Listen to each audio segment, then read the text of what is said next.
ठरलं तर मग या मालिकेच्या येणाऱ्या भागामध्ये आपण पाहणार आहोत की त्या अर्जुन आणि साहिल यांना मैपनच्या घरामध्ये पेमेंट टू NK असं काय सापडलं आणि त्यावरून आता त्यांना समजलं आहे की हा आहे नागराज आहे.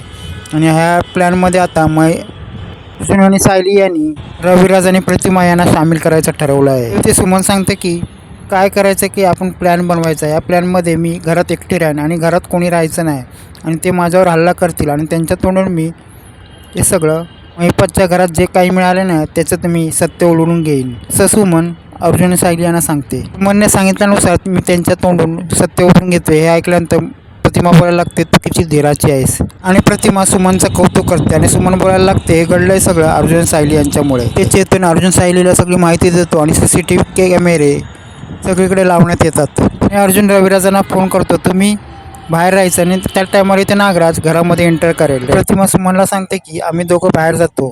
तिथे ऐकत असलेल्या नागराजला आईची संधी मिळते आणि तो ठरवतो की आता हे दोघं बाहेर जातील. आता या सुमनचं आता कायमचं तोंड बंद करतो. त्याचबरोबर नागराज ठरवतो की या सगळ्यामध्ये आता मी प्रियाला पण अडकवतो.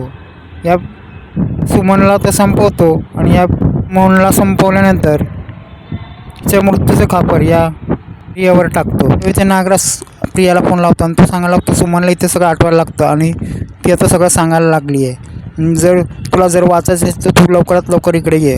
ते प्रिया बोलायला लागते की सुमन सगळं विसरली होती आणि ही प्रतिमा पण विसरली होती पण आता माझं नाव तिला कसं लक्षात राहिलं. पण नागराज सांगायला लागतो तू जास्त ट्यूटू करू नको तिकडनं निघ आणि इकडे लवकर ये. ते प्रिया सांगायला लागते मी तिकडे येऊन काय करू. ते नागराज सांगायला लागतो जे प्रतिमा बाबतीत आपण केलं होतं ना तिच्या गोळ्या बदलल्या होत्या तसं आपल्याला या सुमन बरोबर करायचं आहे. तेव्हा प्रिया सांगायला लागते की प्रतिमा बाबतीत आपला प्लॅन फसलेला त्या सुमन बाबतीत प्लॅन वर्कआउट होईल का. तो इथे नागराज सांगायला लागतो हो. अर्जुन हे सगळं सेटअप केलं असताना इथे नागराज आपलं सुरुवात करतो आणि तो सांगायला लागतो सुमनला काय सुमन तू माझ्या जाळ्यात अडकली आहेस आणि काय झाले तर मी तुला एकटा सोडणार नाही आहे. नागराज सांगायला लागतो तू पूर्ण वेळी झालीस आता मी तुला काय ते सत्य सांगतो आणि तू जे सत्य शोधण्यासाठी माझ्या मागे आलीस ते सत्य तुला आता मी सांगतो. नागराज सांगायला लागतो जे पण तुला माहीत नव्हतं ते सगळं मी केलं आहे. मीच दादाला 22 वर्षापूर्वी मारण्याची सुपारी दिली होती.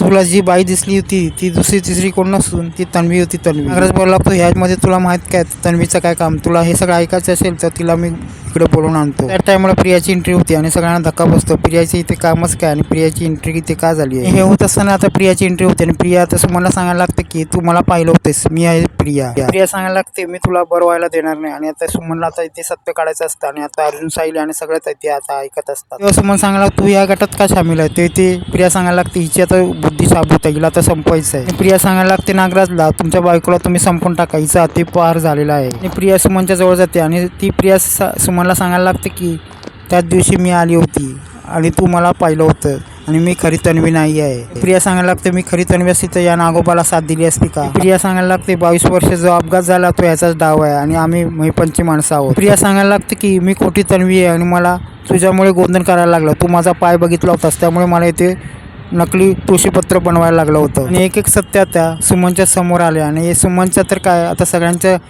कॅमेऱ्याद्वारे सगळ्यांच्या समोर आलेला आहे. CCTV कॅमेऱ्यामुळे आता सगळ्यांच्या समोर आलेला आहे. पण आता प्रियाला माहीत नसतं आपण जे करतोय ना ते आपल्याच अंगाशी येणार आहे. सुमन आता प्रियाच्या तोंड सत्य वदवत आहे आणि ती सुमन सांगायला लागते तू खरी तन्वी नाहीस मग तन्वी कोण आहे. प्रिया सांगायला लागते तुला मरायच्या आधी सत्य जाणून घ्यायचं असेल ना तर ऐक मी तन्वी नाही खरी तन्वी ती तुझी लाडकी सायली आहे आणि त्या सायलीचं गाठोडं सोडून मी इथपर्यंत आली आहे. आणि आता इथे अर्जुनला सायलीला आणि रविराज प्रतिमा या सगळ्यांना चांगलाच धक्का बसलेला आहे आणि अशा प्रकारे आता खूप मोठा सत्याचा उलगडा झालेला आहे.